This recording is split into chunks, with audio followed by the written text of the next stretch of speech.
ഇടുക്കി അടിമാലിയിൽ 2 കിലോ കഞ്ചാവുമായി 19-കാരൻ പിടിയിലായി. രാജാക്കാട് ചെറുപുറം സ്വദേശി അഭിനന്ദിനെയാണ് അടിമാലി നാർക്കോട്ടിക് എൻഫോഴ്സ്മെന്റ് സ്ക്വാഡ് പിടികൂടിയത്.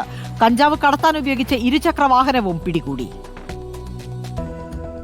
പെരുമ്പാവൂരിലെ ഇതര സംസ്ഥാനക്കാരായ കഞ്ചാവ് വിൽപ്പനക്കാരിൽ നിന്നും കഞ്ചാവ് വാങ്ങി രാജാക്കാട്ടിലെത്തിച്ച് ചില്ലറ വിൽപ്പന നടത്തിയിരുന്ന അഭിനന്ദിനെ കഴിഞ്ഞ കുറച്ചു നാളുകളായി എക്സൈസ് സംഘം നിരീക്ഷിച്ചു വരികയായിരുന്നു. പെരുമ്പാവൂരിൽ നിന്നും കഞ്ചാവ് വാങ്ങി രാജാക്കാട്ടിലേക്ക് പോകുന്ന വഴി അടിമാലി ഇരുമ്പുപാലത്തിന് സമീപം വെച്ചാണ് എൻഫോഴ്സ്മെന്റ് സർക്കിൾ ഇൻസ്പെക്ടർ മനൂപ് വിപിയുടെ നേതൃത്വത്തിൽ പ്രതിയെ കഞ്ചാവ് സഹിതം പിടികൂടിയത്. 2 കിലോ 50 ഗ്രാം കഞ്ചാവാണ് സ്കൂട്ടറിൽ അഭിനന്ദ് കടത്തിക്കൊണ്ടുവന്നത്. പിടിയിലായ അഭിനന്ദ് യുവാക്കൾക്കും വിദ്യാർത്ഥികൾക്കുമിടയിൽ കഞ്ചാവ് ചില്ലറ വിൽപ്പന നടത്തുന്നവരിൽ പ്രധാനിയാണ്. എക്സൈസ് വകുപ്പിന്റെ സ്പെഷ്യൽ ഡ്രൈവിന്റെ ഭാഗമായി ലഹരി വിൽപ്പനക്കാരെ നിരീക്ഷിക്കുകയും ഒപ്പം തന്നെ പരിശോധനയും കർശനമാക്കിയിട്ടുണ്ട്. കോടതിയിൽ ഹാജരാക്കിയ അഭിനന്ദിനെ റിമാൻഡ് ചെയ്തു. റിപ്പോർട്ടർ, ഇടുക്കി.